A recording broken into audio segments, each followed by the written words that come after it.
right, well, thank you so much for inviting me to be here. It's great to see a community online and some folks in the church, and I'm glad to be here. So thank you. Um, it's Epiphany Sunday, so it's the story of the wise men.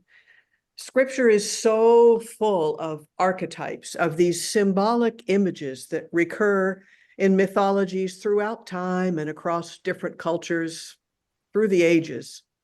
That story of the raven, I couldn't resist adding that next to the fairly familiar passages of Genesis, let there be light and there was light, and the Christmas readings from Isaiah that urge us all to arise, shine, your light has come, and God's light will shine through you, and God's light will come into the world, even through us, through flawed, broken us. So that story of the three wise men, which we all know, which we've all seen enacted by kids in bathrobes throughout the ages. It's an interesting archetype. You don't see a lot of parallels in other mythologies. There's not a lot of other, like, oh, here's how the Norse talked about this sort of story, or here's how the Africans treated it. And most of what we know about the three wise men doesn't come from this story in Matthew.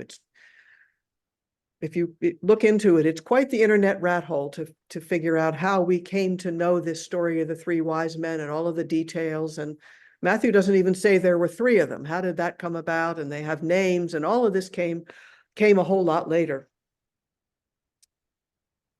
So why is this story even there? We don't ever hear about the impact that Jesus had on them. We don't ever hear about the fruits of this very famous expedition. They returned to their country and were never heard from again. The end. And that's it. That's all we have of the three wise men. So I think the archetypal part of this is the searching, the journey, the star, some heavenly truth, some divine wisdom that called them on quite the expedition and sent them a dream that guided them home. So the Magi, like magic, that's where magic comes from. The Magi were astronomers. They walked about 1,000 miles from the middle of Iran to Jerusalem. That's kind of a lot of mountains, a lot of territory. That's a lot to cross without Apple Maps. They got there by understanding the stars. People used to have an incredible connection with the stars. I mean, South Sea seamen, got themselves from Australia to South America by following the patterns of the stars. The Kalahari Bushmen could hear the noise of the stars. They could hear them, the sounds that were made by how the planets move. They could hear the stars singing, they said. And did you know that the pyramids in Egypt, the tips of the pyramids in Egypt line up perfectly with the stars in the constellation Orion in the belt? Kind of amazing. We've lost a lot of intuitive, ancient, original human wisdom. People used to be really connected to the stars. So preachers go on about the gifts in this story, about the gold and frankincense and myrrh that Swedenborg sees as the gifts of love and understanding and obedience that we should offer God. And that's interesting, but it doesn't really help me much as I struggle to fathom the world around me. The very irreverent and most insightful Pastor Nadia Bolz-Weber observes that we're all overloaded. We're all like a house that was built in the 1930s where the fuse blows every time you plug a hairdryer and a toaster in at the same time, because it just wasn't wired for those kinds of things. And we're not wired for all that's going on around us. We're wired to care about our families and our communities and the people around us, the people we can see, our own tribe and maybe some neighboring tribes. But here we are, keenly aware of genocide and pestilence, climate devastation, and an assault of the people, by the people, and for the people.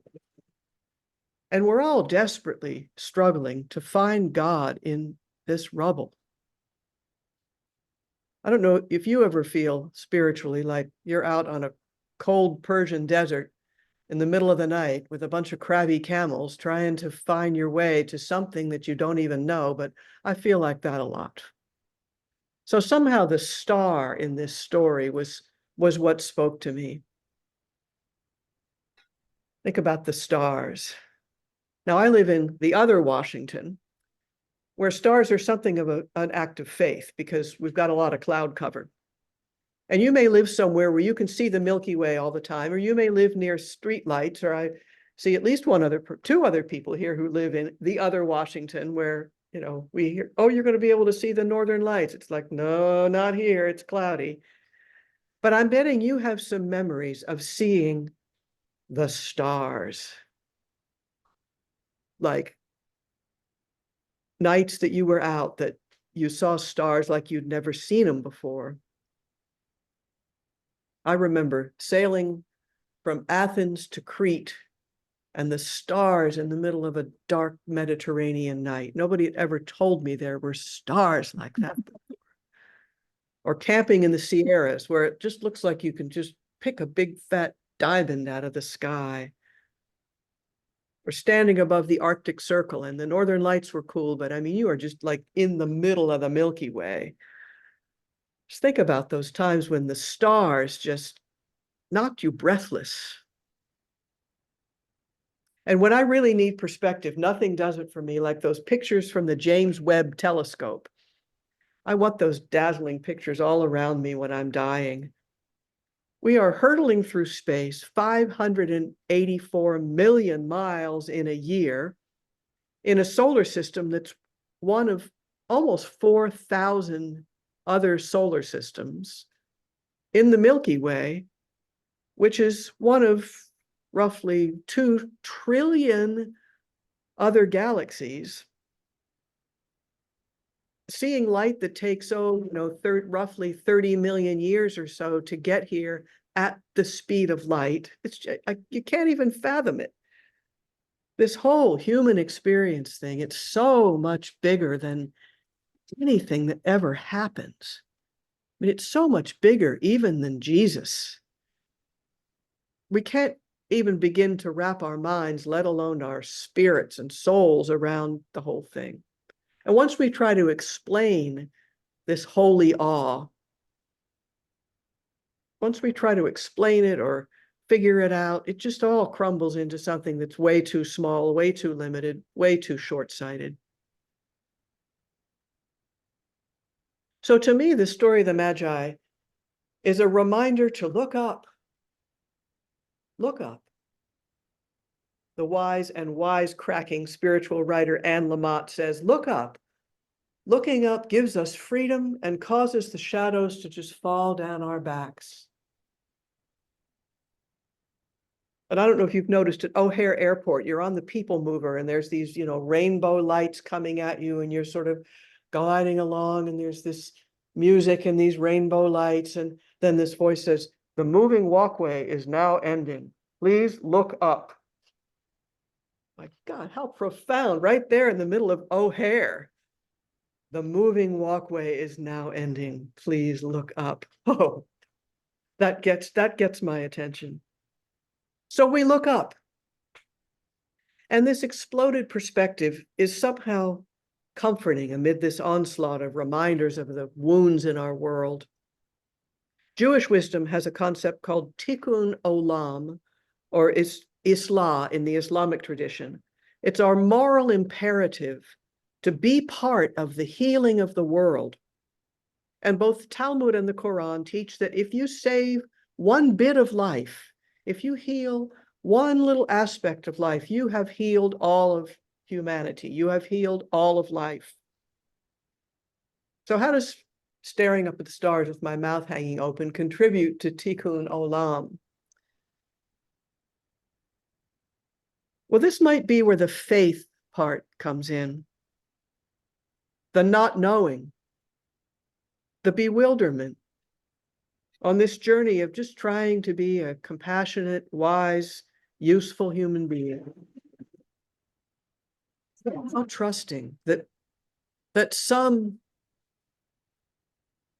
source of life and wisdom and love and compassion and unity that's bigger than me is leading me on, something that I don't understand and have only glimpsed but cannot fathom, that is connected to me and is leading me. And maybe the hope and the awe and the yearning to be led by heavenly light, the way the stars can just shut us down, maybe that is guiding us, each somewhere and all somewhere. So we are Tikkun Olam. Tikkun Olam is not just the province of the Nelson Mandelas and the Malalas and the Alexei Navalny's of the world. Each of us is weaving some thread into that fabric. I love the story from naturalist Lauren Isley. You may have heard this. Guy's walking down the beach and he sees this kid, and the kid is, intently picking things up and throwing all these things into the sea. Goes up, "What are you doing?" Kid says, "Well, I'm putting the starfish back." Guy says, "Well, why are you doing that?" "Well, the sun is about to come out and then they all get hot and then some of them might die and then the collectors will come along and pick them up and put them into buckets and that's not where they belong." And he's throwing them back. And the guy says, "There's thousands of miles of beach. This beach goes all the way down to the end of South America. There's millions of starfish. You're not going to make a difference." Picks up starfish, tosses it back. He says, "Well, I made a difference to that one."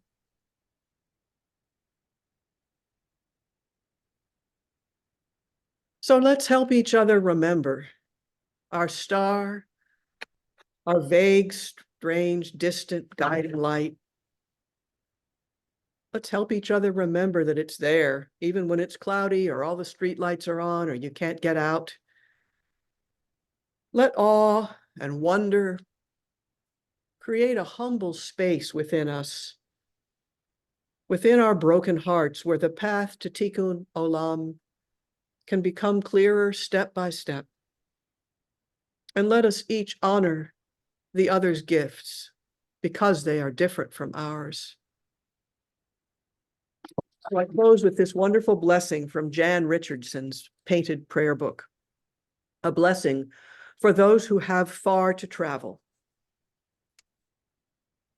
If you could see the journey whole, you might never undertake it, might never dare the first step that propels you from the place you have known toward the place you know not.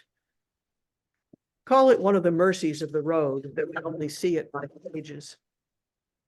As it opens before us, as it comes into our keeping, step by single step. There is nothing for it but to go, and by our going, take the vow that the pilgrim takes. To be more faithful to the next step, to rely on more than the map, to heed the signposts of intuition and dream, to follow the star that only you will recognize, to keep an open eye for the wonders that attend the path, to press on beyond distractions, beyond fatigue, beyond what would tempt you from the way. There are vows that only you will know, the secret promises for your particular path, and the new ones that you will need to make when the road is revealed by turns you never could have foreseen. Keep them, break them, make them again. Each promise becomes part of the path. Each choice creates the road that you will take to the place where at last you will kneel to offer the gift most needed, the gift only you can give, before turning to go home by another way. Amen. Beautiful, Kathy. Thank you so much.